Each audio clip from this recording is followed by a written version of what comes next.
मैत्रिणींनो, आज आपण बनवणार आहोत पनीरची भाजी. तर पनीरचे तुकडे मी करून घेतलेले आहेत, तुम्ही पाहू शकता. असे हे मी पावशेर पनीर घेतलेलं आहे आणि इकडे आहे ते टोमॅटो आणि कांदा कट करून घेतलेला आहे. टोमॅटो आणि कांदा आपण भाजून घेऊ तव्यावरती.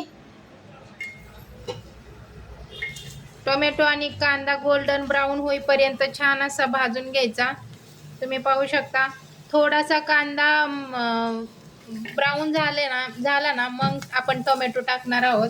तोपर्यंत कांदाच फक्त फ्राय करणार आणि कांदा पटकन भाजण्यासाठी आपण एक छोटीशी ट्रिक इथं यूज करणार आहोत. ते म्हणजे आपण थोडंसं मीठ टाकायचं. थोडंसं जर मीठ टाकलं तर कांदा आहे तो एकदम लगेचच मऊ पडतो आणि शिजून जातो. त्यासाठी आपण थोडंसं मीठ टाकायचं. तुम्ही पाहू शकता.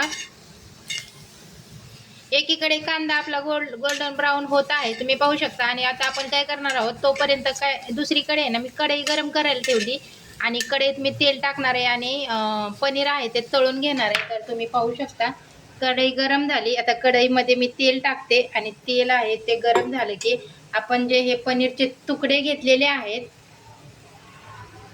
पनीरचे असे तुकडे केलेले आहेत ते मी छान असं फ्राय करणार आहे. थोडंसं तेल टाकू आपण, कारण गोल्डन ब्राऊन झालेलं आहे. थोडंसं तेल टाकू, म्हणजे तेल जर टाकलं ना आपण कांद्याला असं आमटीसारखं वास येत नाही. आपण आमटीला कांदा भाजायचा म्हटल्यानंतर कसं आपण चुलीत भाजतो मग तसा वास येतो असं कोरडा कांदा भाजला. म्हणून थोडंसं मी तेल टाकलंय, तुम्ही पाहू शकता. आता ही कांदा आपला जसा आपल्याला पाहिजे होता ना तसा झालेला आहे. जास्त पण करायचा नाही काळा, नाहीतर काळी भाजी काळ्या मसाल्यातली जशी भाजी होती ना तशी भाजी होती. त्याच्यातच मी टोमॅटो टाकून घेते. टोमॅटो पण आपल्याला फक्त आहे ना मऊ करून घ्यायचे बगरे, मऊ करून घ्यायचे. थोडंसं तेल टाकू.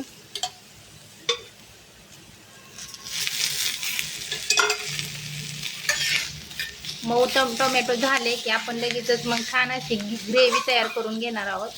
इकडे आहे ते तेल गरम होते. तेल गरम झाले का बघू आपण. एक पनीरचा तुकडा टाकला, तेल गरम झाले का बघते. पण तेल हा पाहिजे असं गरम झालेलं नाही. दूर सुटायला लागला म्हणजे खालून कांदा लागला अशा प्रकारे आपल्याला हे करून घ्यायचंय. असं थोडंसं कच्चं. फक्त आपल्याला काय करायचं माहितीये का, आपला जो टोमॅटोचा आणि कांद्याचा वास आहे ना तो वास जाईपर्यंतच आपल्याला फ्राय करायचे. आणि जर आपण जास्त काळं जर केलं तर काळ्या मसाल्याची भाजी कशी होती तशी भाजी होती. पण आपल्याला शाही पनीर मसाला बनवायचा आहे, शाही पनीर बनवायचे. त्यासाठी आपल्याला जसं पाहिजे एवढंच पाहिजे आपल्याला. आता इकडं आहे ते तेल गरम झालेलं आहे. तर आता मी त्याच्यात पनीर टाकून घेते आणि आपण पनीर आहे ते छान असं तळून घेणार आहोत.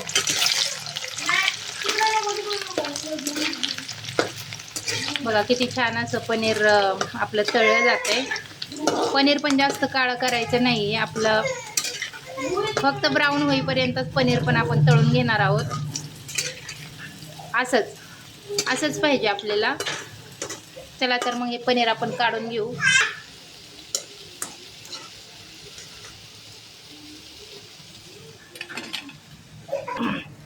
चला आता आपण हे कांदा आणि टोमॅटो ह्याची आपण प्युरी करून घेऊ.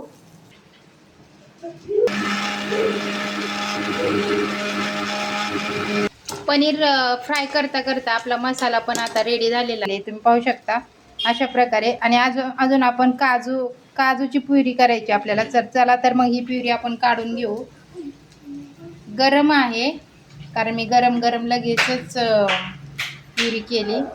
हे पावशेर पनीर आहे ते सगळं मी पनीर तळून घेतलेलं आहे.